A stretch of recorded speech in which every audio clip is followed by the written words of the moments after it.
छोटी बड्डी बाणा ना वे मेरी चाची तैया ना वे मेरी हाथ जोड़कर राम राम। वे एक कोई की छोटी ही कथा कहना चाह रही है। वे इसे लाइक करियो, सब्सक्राइब करियो, गलतियों माफ करियो, वे ध्यान से सुनियो। प्राचीन काल में किसी नगर में एक साहूकार रहता था। उसके 7 लड़के थे।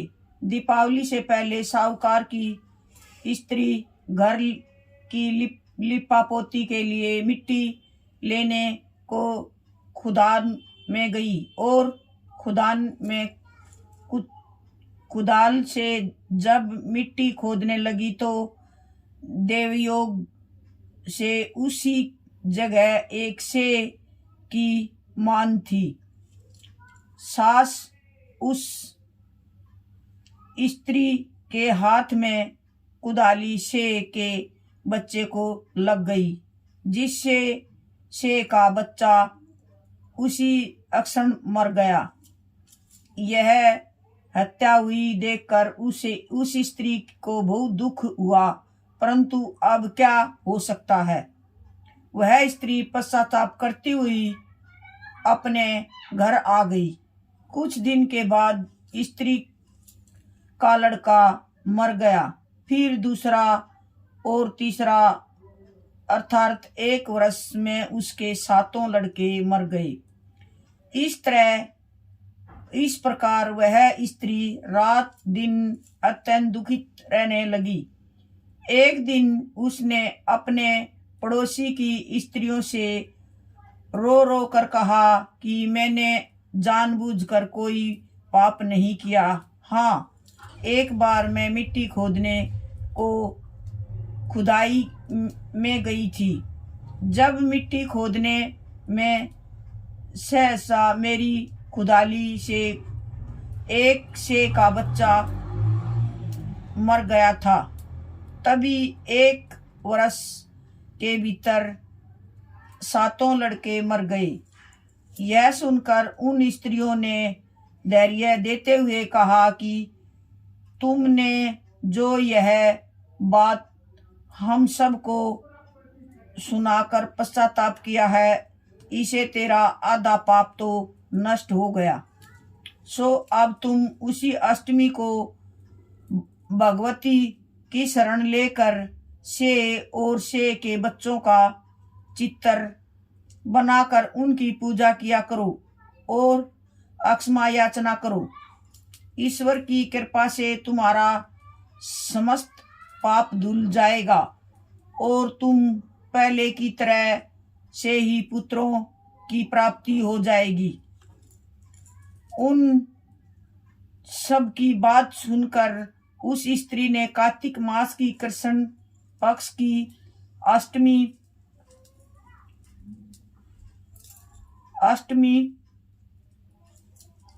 को व्रत किया तथा हर साल व्रत वह पूजन करती रही। फिर उसे ईश्वर की कृपा से 7 पुत्र प्राप्त हुए। तब इस व्रत की परंपरा चली आ रही है। जय हो अहोई माता की।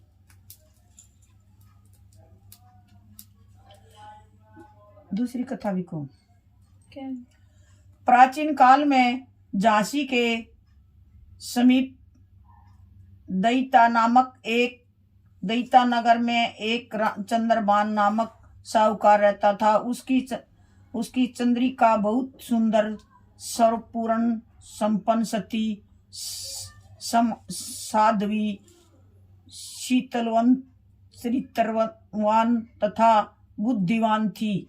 उनके कई पुत्र व पुत्रियां थी, परंतु वे सब बाल अवस्था में ही मृत्यु को प्राप्त हो गए।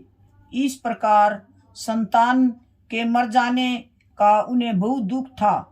वे पति व पत्नी नित्य प्रतिदिन मन ही मन में सोचा करते थे कि हमारे मर जाने के बाद इस अपार धन संपत्ति का अधिकारी कौन होगा। एक दिन उन दोनों ने निश्चय कर लिया कि इस समस्त धन संपत्ति को त्याग कर कहीं वन चल कर भजन करें। ऐसा विचार करके वे दोनों अपना सब घर द्वार ईश्वर भरोसे पर छोड़कर जंगल को चले गए। जब चलते चलते थक जाते तो कुछ ठहर कर विश्राम करते और फिर चल पड़ते। इस प्रकार चलते चलते ये दोनों प्राणी बद्रिका आश्रम के समीप शीतल कुंड पर जा पहुंचे।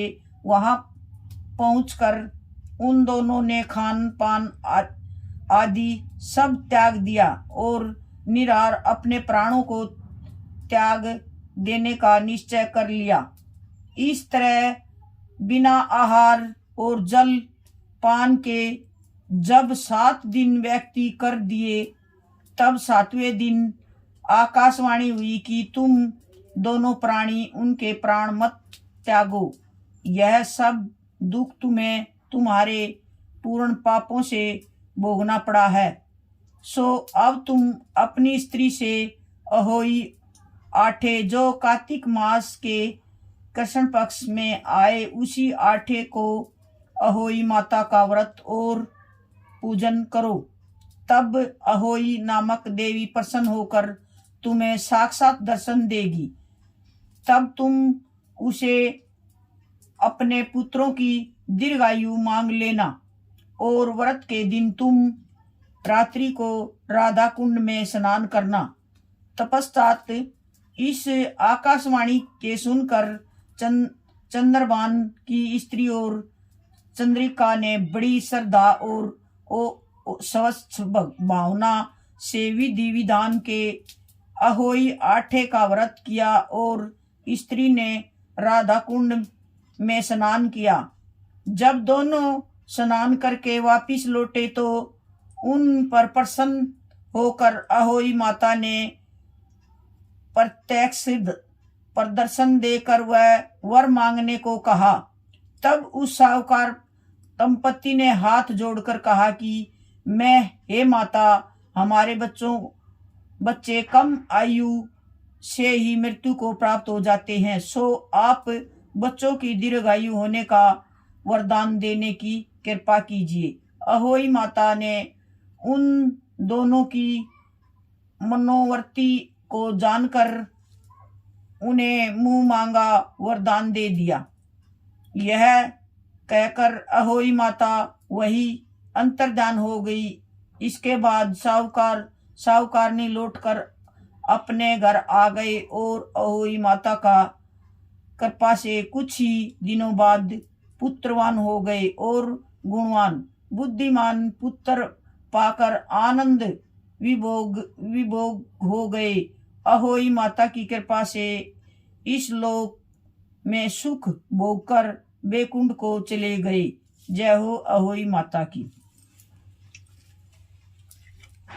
एक बूढ़ा सा बाबा था और वो नु देख रहा था आक सब भगवान ने मानने हैं, उंगारे पर सब भगवान ने मानने हैं। तो उन्हें सोची अब तू पहले साहूकारा का चला जा। वो छोटे है उस स्टिक से मैं वो ले रहा दूध ले रहा और इतने से एक मुट्ठी चावल ले रहा और वो नू कहता जावे कोई मेरी खीर बना दो, कोई मेरी खीर बना दो। कोई उसने धमका दे, नू कह दे जा बाबा इसमें खीर बनेगी। नू बोला ना मेरी खीर बना दो। एक बेचारी घनी बुढ़िया गरीब थी, वह बोली बाहर बैठी बैठी रोवे थी। महाराज जी बोला क्यों रोवे बेटी? बोली महाराज जी ना खान न दाने ना और के मैं। वो बोला बेटी ऐसा कर तू ये या मेरी खीर ले और ये मेरे एक मुट्ठी चावल ले, तू मेरी खीर बना दे, डेगचा भर के बनाइए। बोली महाराज जी डेगचा भर के? नू बोला हाँ। बोली बेटा मैंने भंडारा करना है। नू बोली ले ठीक है महाराज जी। इब जो गणेश साहूकार थे उन्हें तो धमका दिया, बोले एक डेगचा खीर और भंडारा करा तू, हमें पद्दू बना रहा है। वह बेचारी नू बोली ठीक है महाराज जी ले करूँ। वह बेचारी चूल्हा चाला जलाया, लाकड़ी लुकड़ी चुक के ले आई, उन्हें खीर बनाई। हुआ था खीर, वो तो अंतर्यामी भगवान थे, परीक्षा ले रहे थे। कौन छोटे न जाने कुछ कौन बड़े न जाने। इब उस बुढ़िया ने खीर बनाई। खीर बनाते बनाते वो तो कढ़ाई अपने आप ही भरने लग गए, होने लग गया। बुढ़िया तो धनवान होगी। इब सारे मैं फिर बुढ़िया ने बोला बेटी सारे मनोता दे दे, सारे गांव गुआंड में मेरी खीर खाना आऊंगी। इब बुढ़िया ने तो भी कह दी सब तय भाई एक बूढ़ा हवा बाहर है, खीर का भंडारा लगा रहा है और सब खाना आ जाओ। इब फिर वे साहूकार आए, बोले यो बाबा नु वो पाया में पढ़न लग गए। महाराज जी बोला ना बेटा पाया में नहीं पढ़ना। बोली क्यों महाराज जी ने? बोला ना बेटा मैं तो फद्दू आंडू हूँ, मैं तो पागल आंडू हूँ, तुमने अच्छे बुरे की पहचान नहीं है। उस बुढ़िया के तो भगवान ने से भंडार भर दिए और वे कंगाल हो गए, घमंडी आदमी। ओ बात गलतियों माफ करियो, लाइक करियो, सब्सक्राइब करियो।